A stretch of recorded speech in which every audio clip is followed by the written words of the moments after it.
Eu tenho um grupo com mais de 130 psicólogos lá no WhatsApp. E a maioria deles comentaram comigo que nunca tiveram aula sobre suicidologia dentro da graduação.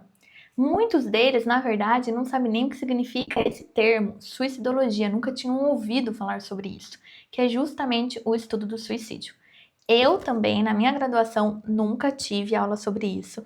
E além disso, na minha graduação eu nunca nem aprendi também como que a gente pode cuidar de um paciente, sustentar um paciente quando ele está passando por uma ativação emocional muito intensa, quando ele está com crise de ansiedade, quando ele está com uma crise suicida, quando ele está passando por um processo de luto, quando ele tem uma desesperança muito forte, quando os pensamentos de autocrítica o invadem com muita força, quando ele se sente desorganizado emocionalmente. Você sabe como conduzir? Eu muitas vezes nunca soube. E a partir disso, eu fui buscando, muitas formas para poder aprender, até que eu cheguei num documento, num instrumento que eu uso muito na minha prática clínica e que, assim, revolucionou a minha prática clínica e principalmente me trouxe mais segurança, me trouxe mais tranquilidade para esses momentos, ao mesmo tempo responsabilidade, e também me ajudou muito mais a saber como sustentar um momento de crise junto com o meu paciente. E esse documento ele se chama Plano de Segurança. E o que é esse plano de segurança? O plano de segurança, primeiramente, o que ele não é, né? É muito importante compreender que ele não é um contrato de não autoagressão. Então, muitos psicólogos, se não ouviram falar sobre suicidologia, ouviram também de forma errada. Ouviram falar sobre o contrato de não autoagressão. E por que a gente não faz um contrato de não autoagressão? O contrato de não autoagressão, que é, a pessoa ali, o paciente, ele declarar que ele não vai realizar o suicídio, que ele não vai se matar. Então, o que acontece? Primeiro, isso tranquilizaria apenas o próprio psicólogo. Então, o psicólogo falaria assim: ah, não, tá tranquilo. Ele prometeu para mim que ele não vai tirar a própria vida. Mas a gente não coloca a mão no fogo por ninguém. A minha própria supervisora e psicóloga ali, ela me traz que o mínimo que a gente consegue prevenir de um suicídio verdadeiramente é o nosso. Então, a gente não coloca a mão no fogo por ninguém. Então, além disso, um contrato de não autoagressão é injusto com o paciente, porque quando há uma tentativa nesses momentos, o paciente muitas vezes ele não faz isso porque ele quer tirar a própria vida. Ele faz isso porque ele quer acabar com a dor, ele quer evitar o sofrimento a todo custo. E o que acontece é que, como as emoções elas ativam, de forma muito aguda, isso compromete com o raciocínio. E daí o paciente começa a ter uma constrição cognitiva. O que é essa constrição cognitiva? Quando a gente tem um problema a ser resolvido, a gente enxerga muitas possibilidades para resolver esse problema. Mas o paciente, na verdade, as portas eles vão se fechando, e ele vai ter esse afunilamento. Então, como se a única saída para a dor dele fosse realizar o suicídio, como se fosse a única saída para acabar com esse sofrimento. E por isso que, imagina, uma pessoa numa condição emocional existencial, física até como essa, ela não está à altura de poder se comprometer com um contrato de não autoagressão, falando que ele nunca vai realizar o suicídio.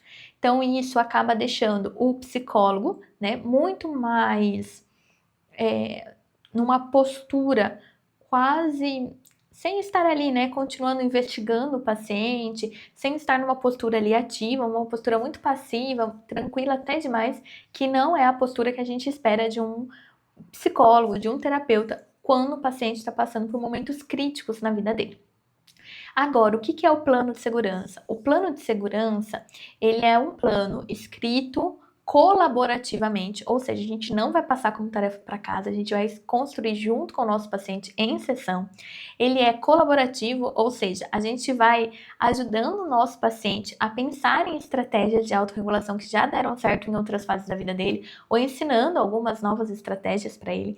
A gente ensina esse paciente também a como identificar quando a crise está começando a vir. Vale lembrar, crise é uma ativação emocional intensa. Então, toda a emoção, ela é como uma onda. Ela chega num pico e depois ela desce. Então, a gente precisa ajudar o paciente como identificar quando já está começando uma ativação intensa ou também como ele pode realmente fazer com que essa emoção se abaixe cada vez mais rápido. Além disso, né, esse plano de segurança, ele ajuda o paciente, é como um checklist, onde o paciente ele vai poder acessar e saber passo a passo que ele precisa fazer diante de uma ativação emocional muito intensa, diante de uma crise emocional.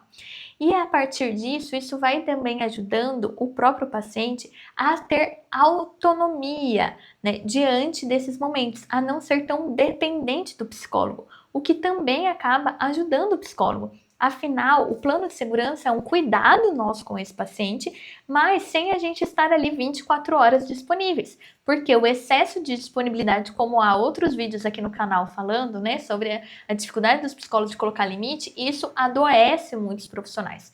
Então, o plano de segurança é esse registro, né, esse checklist, vamos dizer assim, onde o paciente vai conseguir saber passo a passo do que ele precisa fazer. Logicamente que ele é um documento vivo, então a gente não vai fazer uma vez e o paciente vai deixar lá na gaveta.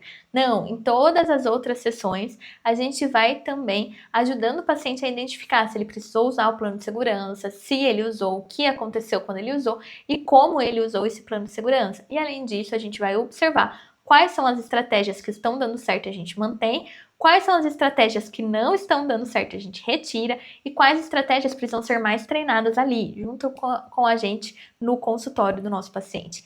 Então, esse é um documento que ele traz mais segurança, ele traz mais estrutura, tanto para que a gente possa se sentir mais seguro, quanto para ajudar também o nosso paciente. Se você gosta de conteúdos como esse, se você quer aprender a como construir um plano de segurança, já entra aqui para a nossa comunidade, né, que tem mais de 130 psicólogos lá no nosso grupo do WhatsApp, que eu sempre trago recursos, materiais como esses, aulas como essas, e também se você gostou, clica aqui, por favor, né? Deixa aqui a sua curtida e comenta. Você conhece o plano de segurança? Já ouviu falar? Já aplicou? Me fala, como que vocês estão por aí para eu entender um pouquinho mais do que vocês estão precisando aqui nessa área da suicidologia.